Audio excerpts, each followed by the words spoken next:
आप गए यहाँ से और वहाँ बरेली में वो पाटनी के घर पे गोली चलाई, उन 4 लोगों का क्या हश्र हुआ? 2 लोग एनकाउंटर में मारे गए, 2 लोगों के पैर में गोली लगी। तो आप जब चलोगे जेल में, जब देखने चलोगे, उठ के वहां से अपने टॉयलेट तक तो जा नहीं सकते, तो कौन खंडन करो? तो मैं ये चाहता हूँ कि अगर हम एक एग्जीबिशन लगाएं मैडम, वो एग्जीबिशन में हम ये चीज को दिखाएं कि ये इतना बड़ा सेल है। पहले हम ये दिखाएं जेलों का इतिहास क्या रहा, कितने बड़े सेल में गैंगस्टर रहते हैं, क्या क्या हम वेलफेयर का काम कर रहे हैं, और ये जो गैंगस्टर रहते हैं इनको क्या क्या लेबर अलॉट होता है, किस तरीके से जेल की जिंदगी होती है। इसको अगर हम बाहर ले आए तो इससे क्या होगा कि हमारे समाज में एक जागरूकता बढ़ेगी, एक लोगों को पता रहेगा। जैसे आपने देखा होगा कि रेलवे में पहले वार्निंग लिखी है, वार्निंग लिखी होती है कि आप बिना टिकट पकड़े गए तो जुर्माना हो सकता है, इतने दिनों की जेल हो सकती है, सामने देखिए जेल हो सकती है। इस बात को बार बार कहते हैं जेल हो सकती है। तो जेल हो सकती है कहने का मतलब कि आपने जेल नहीं जाना, इसलिए आप ये काम नहीं करिए, यही है। तो अगर हम जेल की जो वास्तविक लाइफ है उसकी अगर हम एग्जीबिशन लगाएं, कितने ऐसे लोग हैं जो कभी जेल न गए, न जानते हैं, न जेल के अंदर जिंदगी क्या है ये नहीं जानते, तो वो लोग जो है अपराध की ओर आकृष्ट हो जाते हैं।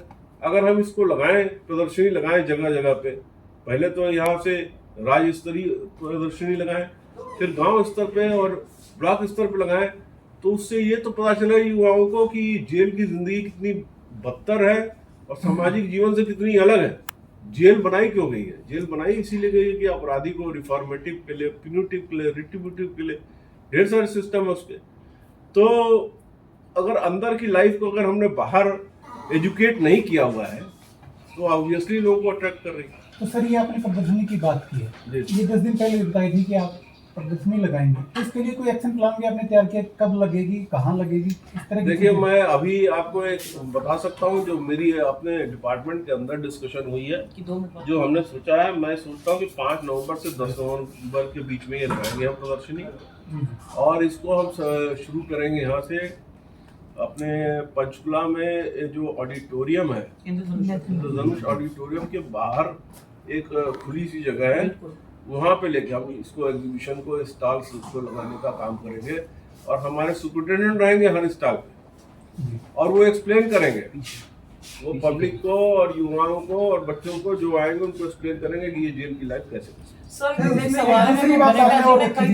ये जो रूल इम्प्लीमेंट करवाए आपने, ये रूल तो पहले से थे, तो जेल सुपरिटेंडेंट को क्या दिक्कत आ रही थी इतने लंबे टाइम से कि ये इनको लागू करने में असमर्थ हो? जी, इसको दिक्कत आ रही है तो उससे पता कर लीजिए। अब मेरे कोई दिक्कत नहीं आ रही। एग्जीबिशन जो लगाएंगे उसमें क्या जो गैंगस्टर्स हैं आपकी जेलों में, उनके भी फोटोग्राफ होंगे काम करते हुए, जेल करते हुए? देखिए, मैंने अभी आपको क्लियर किया है, इस तरह के किसी तरह के फोटोग्राफ्स नहीं होंगे।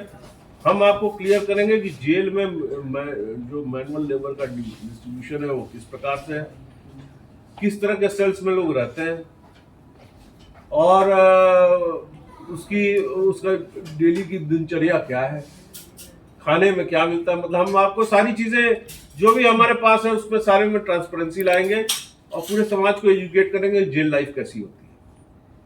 हमने ये गैंगस्टर कल्चर को समाप्त करने का मुहिम है हमारा, और हम उस पे इस कार्य को एक प्रकार से जेल में क्योंकि वो बार-बार इशू से ना हम जा रहे हैं, वो जेल वाला कंप्लीट ही नहीं हो पा रहा है सवाल।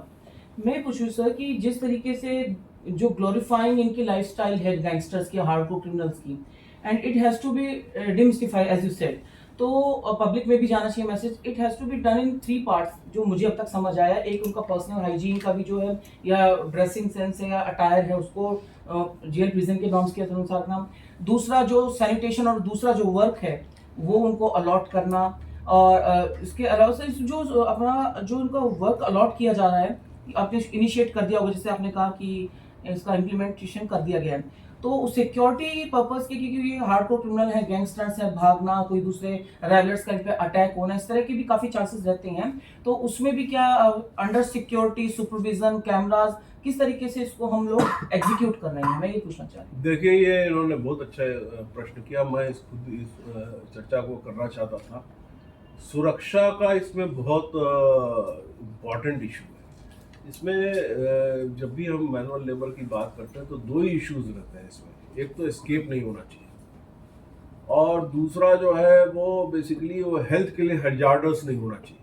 कि अगर कोई नहीं हेल्थ के लिए हजार्डस है, जैसे मान लीजिए कोई इलेक्ट्रिक का काम है, किसी को आता नहीं, आपने लगा दिया तो उसको शॉक लग सकता है, तो हेल्थ के लिए हजार्डस नहीं होना चाहिए जब तक दूसरा उसके लिए क्वालिफाइड ना हो और विलिंग ना हो। दोनों भी, क्वालिफाइड भी हो विलिंग भी हो, तभी आप उसको दे सको। तीसरा इसमें जो मेन इशू है वो आपने बहुत अच्छा प्रश्न उठाया कि इनकी आपस में राइवलरी होती है। तो उसमें जो मैनुअल लेबर का जो डिस्ट्रीब्यूशन होगा उसमें हम इस बात का ख्याल रखेंगे कि जो आपस में राइवलरी वाले जो ग्रुप्स हैं उनकी इंफॉर्मेशन है हमारे पास, सारे गैंगस्टर्स की इंफॉर्मेशन है हमारे पास, और गैंगस्टर कल्चर कैसे इंगित होता है उसकी भी इंफॉर्मेशन है हमारे पास। किस तरह से ये अपने आप को डोमिनेंट दिखाने का प्रयास करते हैं, या डोमिनेंट दिखाने के लिए क्या क्या ये स्टेप्स लेते हैं, तो ये सारी चीज़ें भी हमारे पास सारी इंफॉर्मेशन है। तो जब भी हम मैनुअल लेबर करते हैं तो इन सारी चीज़ों का ख्याल रखा जाता है।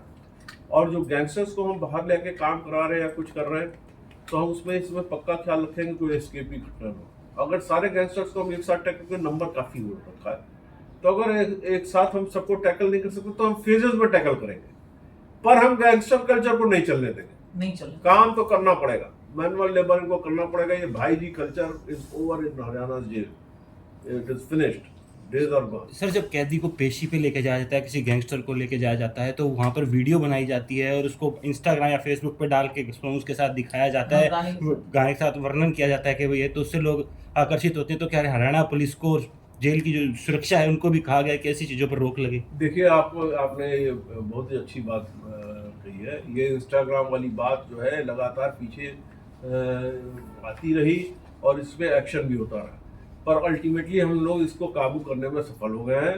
इस समय आपने लेटेस्ट नहीं देखा होगा कि पिछले 3 महीने में कोई भी वीडियो या कोई भी इंस्टाग्राम का जारी हुआ हो।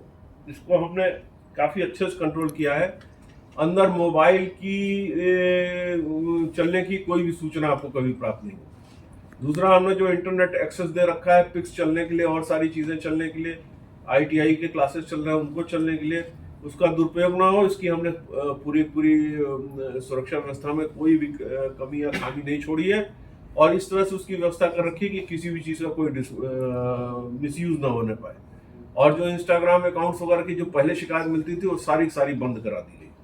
तो इस तरह से गैंगस्टर्स को हमने काफ़ी काबू कर लिया है। अब आपको कभी कोई इस तरह का गाना नहीं मिलेगा और कोई भी गैंगस्टर अपनी महिमा मंडन करते नहीं मिलेगा, क्योंकि अगर करते मिलेगा तो उस पर नियम हम और दबा के इस्तेमाल करेंगे। हमने मतलब जेल के अंदर से किसी भी गैंगस्टर को हमने कोई भी छूट नहीं देनी है, किसी भी प्रकार की कोई छूट नहीं है, और हर तरीके से सख्ती की गई है।